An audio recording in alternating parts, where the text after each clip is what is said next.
Tried to help him, and what do I get? I get a crock load of shit. So that's me, huh? And I'm dead. Yes, you are unfortunately very dead. You know, I gotta admit, my death could have been a lot more preventable than this. So if I'm dead, then that must make you... Nah, let's not get started with names, you. For now, you can call me Bob. Okay. Not exactly the name I would have picked for being a Holy Spirit, but go off, I guess. So I'm dead, obviously. So that means I'm, what? Heaven, hell, reincarnation. Like, what's the deal? You are in neither, actually. This is purgatory. Think of it like the waiting in between heaven and hell. Oh, great. A fate worse than death. Listen, buddy, I don't know who you are, but just like, if I'm not going to be able to go back to the mortal realm, just send me to hell. You probably know better than I do that I've sinned. I've sinned a lot, okay? I've done Grand Theft Auto, environmental crime. Oh. Listen, if you could just let me explain for a minute, I can tell you that all is not lost. In fact, you have one chance to return to your normal life. This is dedicated to the niggas that was down from day one. Welcome to Death Row.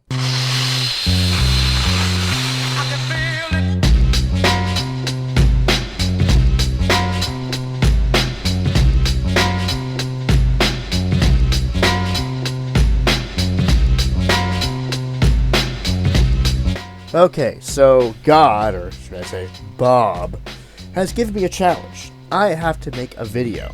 And it can be about any topic I want, but it has to be a video for April 1st, which I don't know why it's April 1st has have anything to do with it. We're in August right now, so I don't understand that part. But he said if the video is educational and entertaining enough, he will let me go back to my old life. And if not, I'll probably go to hell. So here goes nothing.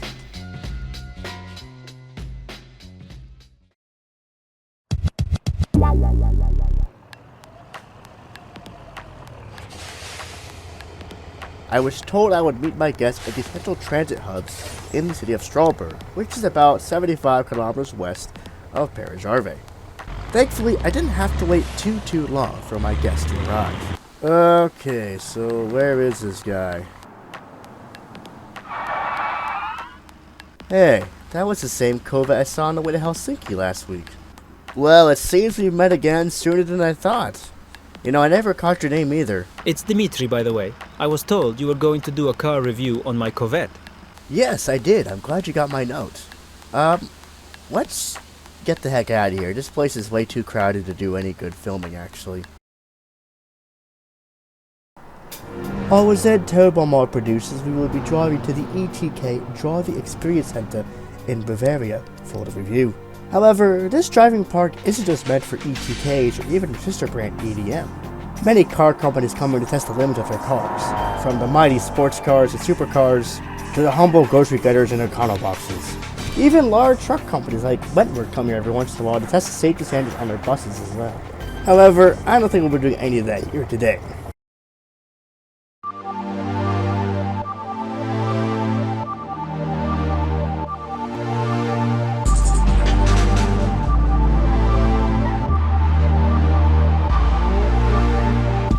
This is a 1991 Ibishu Covet DXi. And this is the car you think of when you think economy car. Bare bones transportation, this is the grocery getter. Under the hood is a standard 1.5 liter 4-cylinder engine, and on the floor is a 4-speed automatic transmission. This particular generation of Ibishu Covet was offered in a multitude of engine options, from the tiniest displacement 1.3 liter 4-cylinder only offered in Japan, to the sportier 2-liter twin-cam engine offered in the higher-end models, to the biggest engine we could put in this thing, which is a 1.6 liter twin-cam V6 engine. However, this was the rarest out of all the options. And of course, since I am European and this is in Europe, we also got the mighty 1.9 TDI.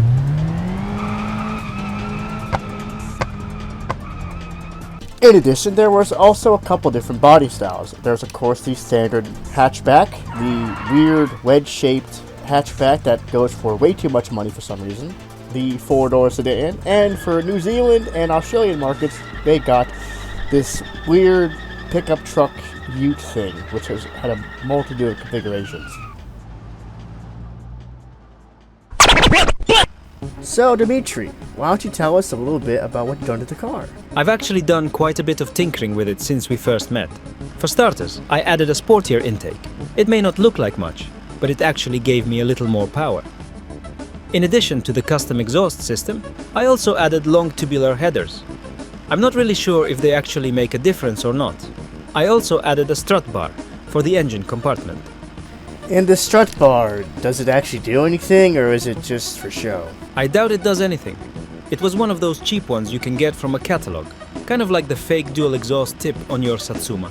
Speaking of showy stuff that doesn't really do anything, I also added a lower lip and this mesh grille to the front bumper.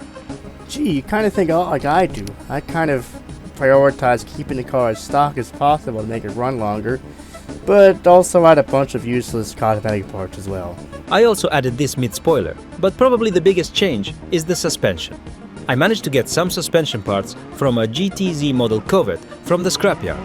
I also added a rear sway bar. It really helps stiffen it up in the corners. The only thing holding me back is the transmission. I want to do a manual transmission swap, but currently it is incredibly expensive, and I would need a lot of parts to swap it over. Yeah, that seems to be the only problem here.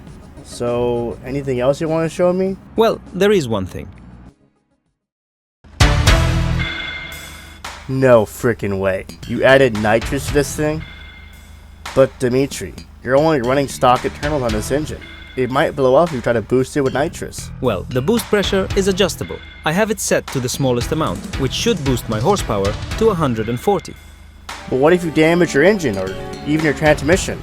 I'm hoping for the latter then, so I actually have an excuse to swap it. I guess the only thing left now is to test this thing out then. Shall we get going, Dimitry?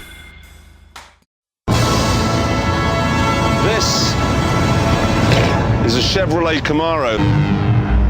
5-litre V8 engine, 5-speed gearbox, rear-wheel drive. A full-on American muscle car.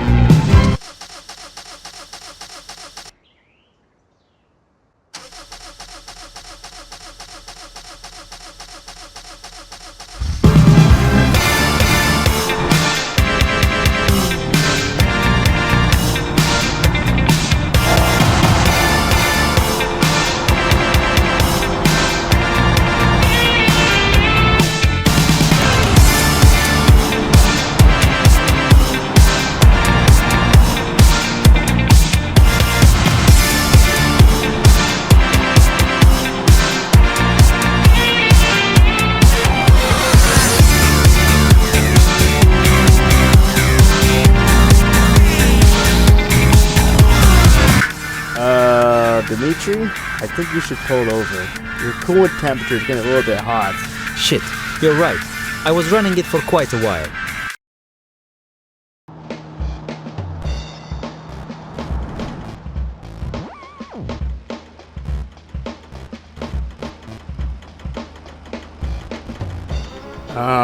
What's that ticking sound? Ooh, that's not good. Listen, Dimitry, I'd love to stay and help, but I really have to go. What do you mean? Well, you see, Dimitry, I'm not really here right now. I'm technically dead, but the powers that be have brought me back to life temporarily to make a final video to try to appease the powers that be to let me go back to life. Listen, I can't explain much more. I have to leave. So, What the fuck is this piece of shit? and that's pretty much it. So, how did I do? It was passable, I guess. I guess it was good enough. Passable. You know what? I guess if it was passable enough for God, it must have been pretty damn good to some normal person. Oh, sorry for the bad language. So, I guess that means I can go home then. So, like, what happens next? Like a flash of light or something? Like that, or... wait. That's it? That's all it took to get back here? No, like, flash of light, no coming down from the heaven, none of that religious stuff? I feel like sometimes I live inside of a video game. Like, everything just seems too convenient. I just get drunk and teleport somewhere randomly. That doesn't happen in real life, does it? Is this even real life? I don't even know anymore. Where the heck am I anyway?